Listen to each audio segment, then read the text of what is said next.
नमस्कार बच्चों, जैसा कि आप लोगों की मांग थी कि हिंदी क्लास में वाच्य पढ़ा दिया जाए, तो आज हम आप लोगों के लिए वाच्य लेकर आए हैं। तो आज हम आपको वाच्य पढ़ाएंगे।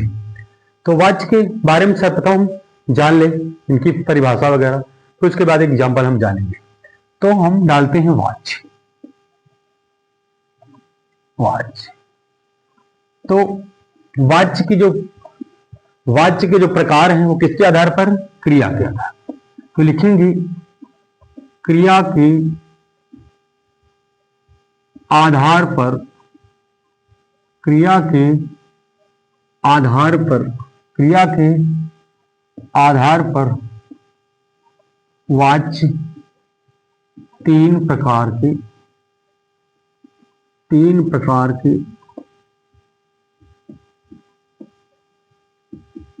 होते हैं। क्रिया के आधार पर वाच्य के तीन प्रकार होते हैं। तो पहला है कर्तृवाच्य। क्या है? कर्तृवाच्य। पहला है कर्तृवाच्य। अब इसकी डिफिनेशन क्या होगी? यदि क्रिया का लिंग वचन कर्ता के अनुसार बदलता है या होता है तो वहां पर कर्तृवाच्य होगा। क्या होगा? और इसमें क्रिया सकर्मक अकर्मक दोनों हो सकती है, और इसमें क्रिया अकर्मक सकर्मक दोनों हो सकती है। तो इसकी डिफिनेशन लिखेंगे, यदि क्रिया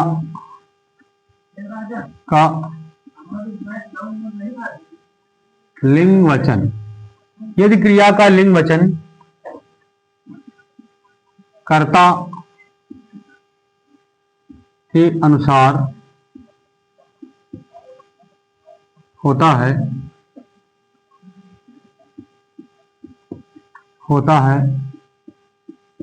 तो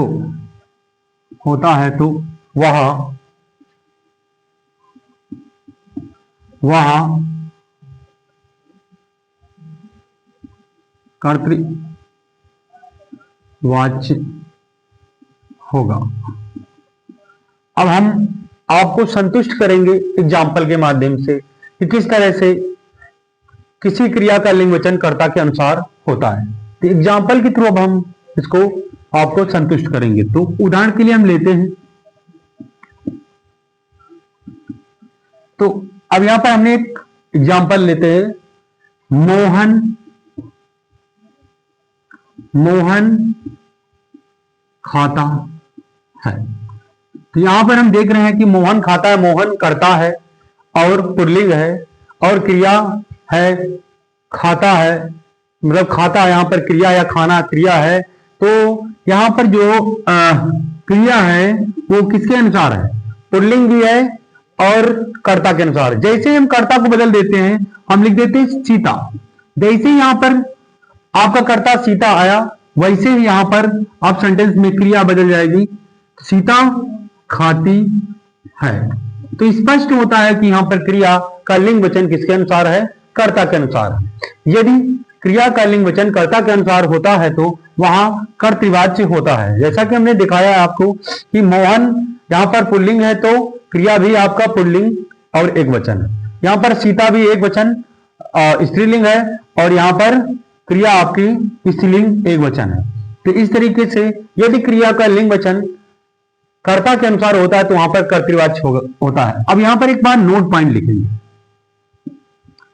नोट पॉइंट ये लिखेंगे कि वैसे तो कर्तृवाच्य कारक से रहित होंगे, अर्थात कर्तृवाच्य के वाक्यों में कारक का प्रयोग नहीं होता है।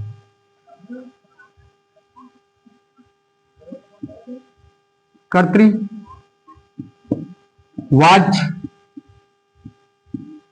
के वाक्यों में विभक्ति का प्रयोग नहीं किया जाता। विभक्ति का प्रयोग नहीं किया जाता, लेकिन विभक्ति का प्रयोग हुआ है तो, लेकिन विभक्ति का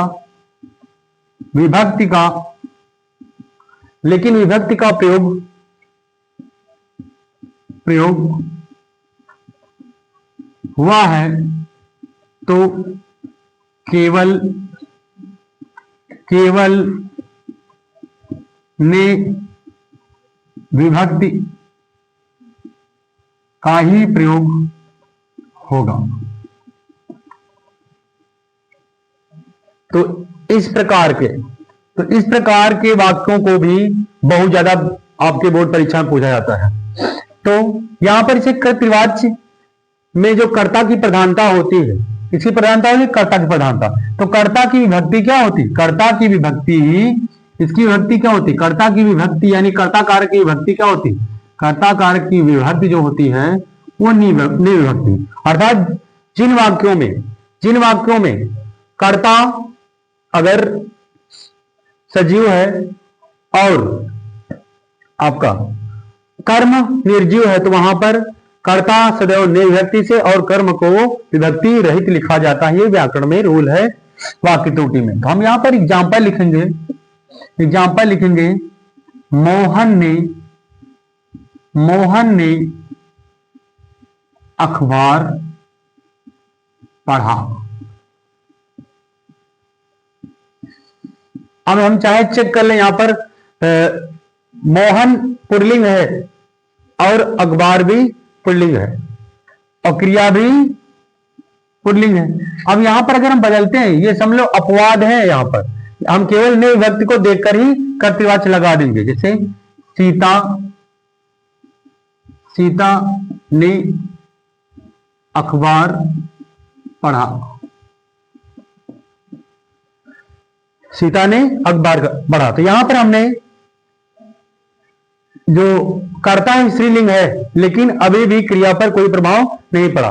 तो इस तरह के वाक्यों में ये रूल नहीं लागू होता, क्योंकि यहां पर जो परिभाषा यदि क्रिया का लिंगवचन कर्ता के अनुसार होता है तो वहां कर्तृवाच्य होता है। अब यहां पर हमने देखा यहां मोहन खाता है, तो यहां पर मोहन पुल्लिंग है तो क्रिया भी पुल्लिंग है। यहां पर हमने जैसे ही कर्ता को बदला स्त्रीलिंग किया वैसे क्रिया, लेकिन यहां पर हम बदल रहे हैं लेकिन ऐसा नहीं हो रहा।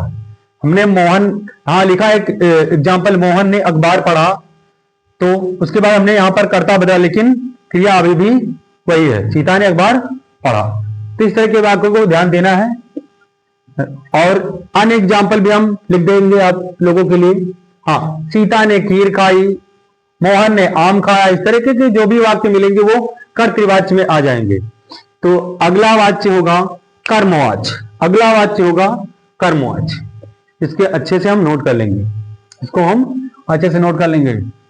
अगला हम बताएंगे दूसरा वाच्य, क्या बताएंगे? कर्मवाच्य।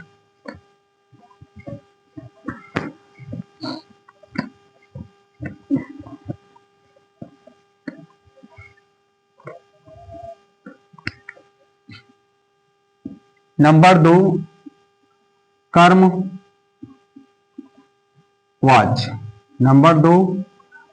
कर्मवाच्य। इसकी परिभाषा लिखेंगे, यदि क्रिया का लिंग वचन कर्म के अनुसार हो, यदि क्रिया का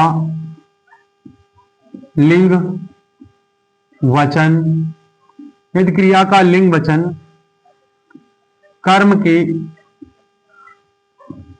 अनुसार बदलता है तो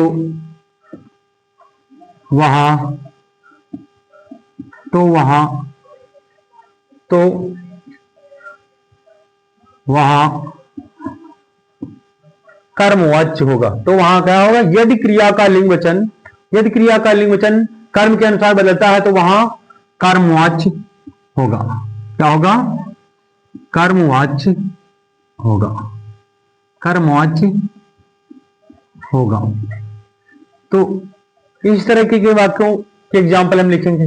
यहां पर अधिकतर इस तरह के वाक्यों में कर्ता को ही गायब कर दिया जाता है, उदाहरण में हम देते हैं आपको।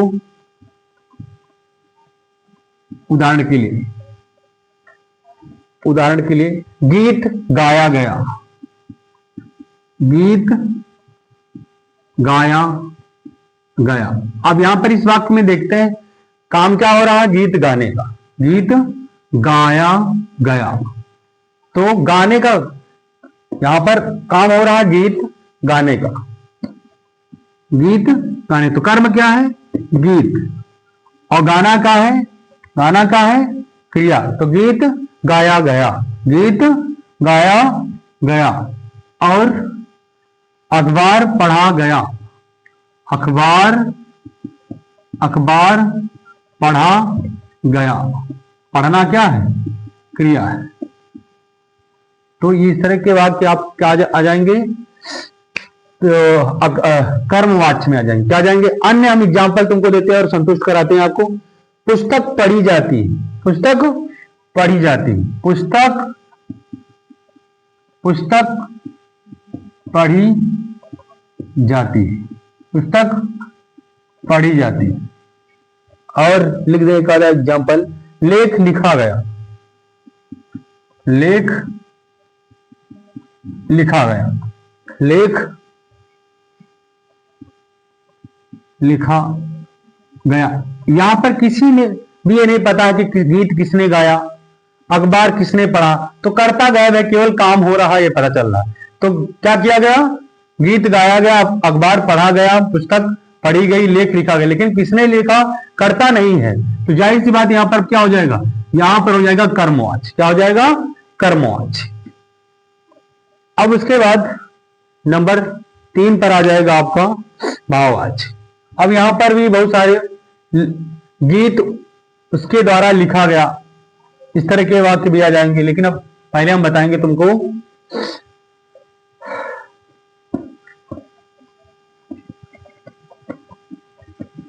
अब हम तुमको बताएंगे भाववाच्य, क्या बताएंगे, भाववाच्य।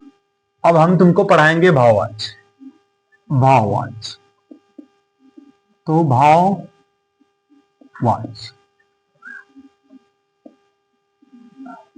तो भाववाच्य में क्या होगी, पहले इसकी परिभाषा समझते हैं भाई। तो भाववाच्य की परिभाषा, यदि यदि क्रिया का लिंग वचन, यदि क्रिया का लिंग वचन ना तो कर्ता,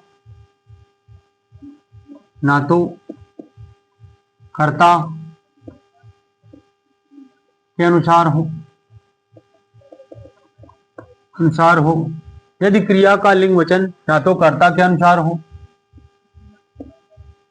और ना ही कर्म के अनुसार हो, तो वहां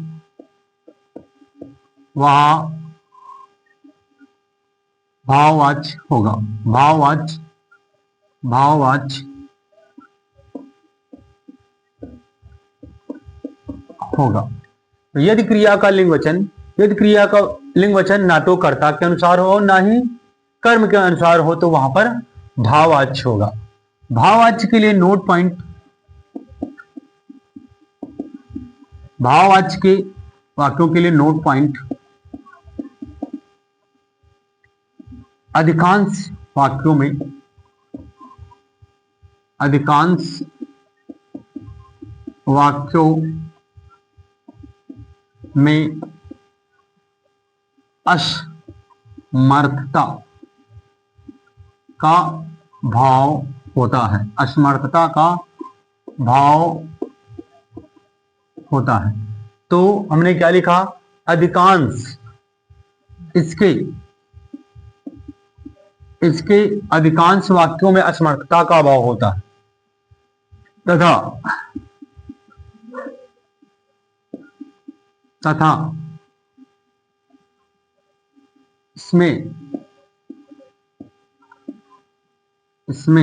इसमें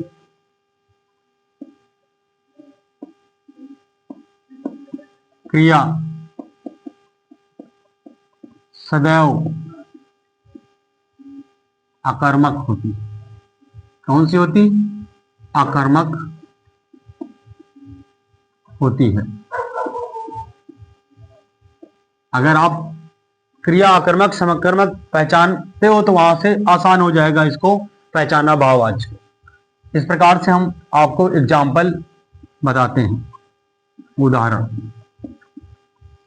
उदाहरण में हमें जैसे बता दिया कि इस प्रकार के वाक्यों में अधिकांश वाक्यों में क्या होता है? असमर्थता का भाव प्रकट किया जाता है। तो इस तरीके के वाक्य क्या हो जाते हैं? भाववाच्य हो जाते हैं। जैसे मोहन से चला नहीं जाता, चला नहीं जाता।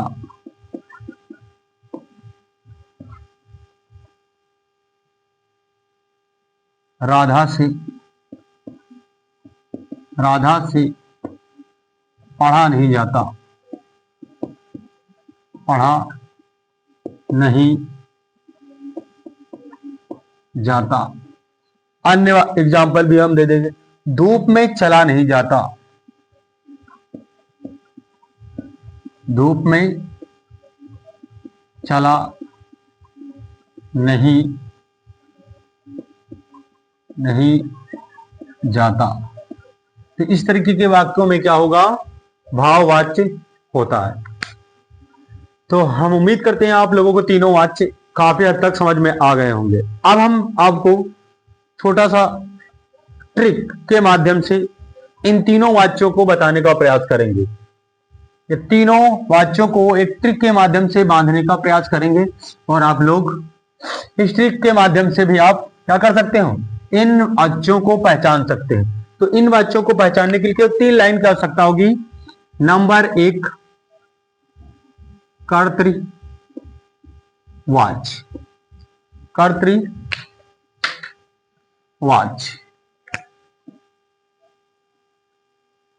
कर्तृवाच्य। नंबर 2, कर्मवाच्य। और नंबर 3, भाववाच्य।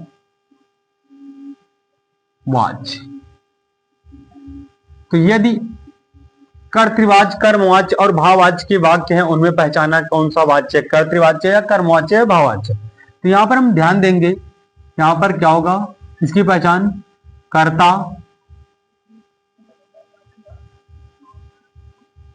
कर्ता, सदैव विभक्ति रहित होगा,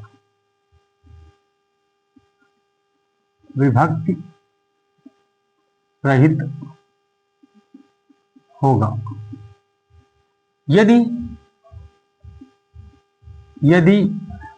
विभक्ति का प्रयोग हुआ है, यदि विभक्ति का प्रयोग हुआ है तो केवल ने विभक्ति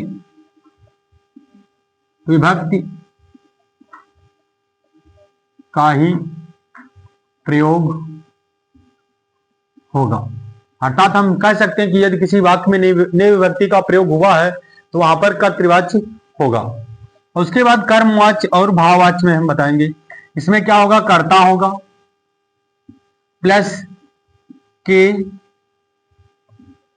से या के द्वारा और प्लस क्रिया सकर्मक क्रिया होगी, सकर्मक क्रिया होगी। इसमें क्या होगा? भाववाच्य में भी कर्ता होगा प्लस से या के द्वारा होगा प्लस इसमें क्रिया अकर्मक होगी, प्लस क्रिया क्या होगी? अकर्मक क्रिया होगी। जैसा कि हमने क्रिया अकर्मक सकर्मक के बारे में थोड़ा सा वहां पर बता दिया है, कुछ एग्जाम्पल अकर्मक क्रिया के बारे में। तो इस तरीके से हमने आपको इन तीनों वाच्यों को 60 ट्रिक के माध्यम से बांधने का प्रयास किया है।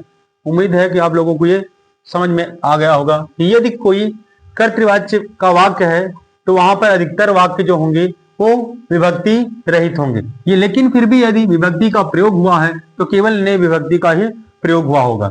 इस प्रकार से कर्मवाच्य होगा तो कर्मवाच्य में क्या होगा, कर्ता होगा और उसके बाद से या के द्वारा होगा, और यहाँ पर क्रिया कैसी होगी, सकर्मक क्रिया होगी। उसके बाद भाववाचक अगर है तो भाववाच्य में कर्ता के साथ से या के द्वारा होगा और उसके बाद क्रिया कैसी होगी, अकर्मक। और इसमें से एक सबसे बड़ी पहचान है, इसमें अधिकतर असमर्थता का भाव होता, असमर्थता, असमर्थता का भाव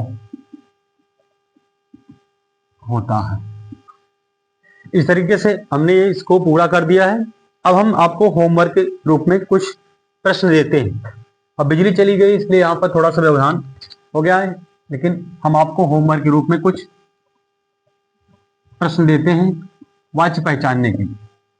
तो पहला प्रश्न है, राम दूध पीता है। राम दूध पीता है। नंबर 2, उपन्यास मेरे द्वारा पढ़ा गया। उपन्यास मेरे द्वारा पढ़ा गया। नंबर 3, सीता से हंसा नहीं जाता। सीता से हंसा नहीं जाता। नंबर 4, अजय ने पुस्तक पढ़ी।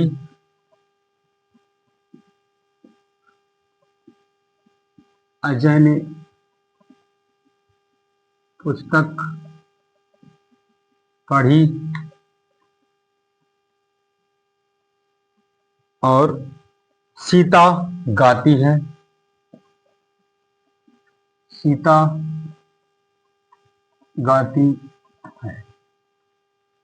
ये आपको 5 क्वेश्चन करने हैं और कमेंट बॉक्स में इनके आंसर बताना है कि इनमें कौन सा वाच्य है। तो यहीं पर अब हम वाइंड अप करते हैं और अपनी क्लास को समाप्त करते हैं। जय हिंद, जय भारत।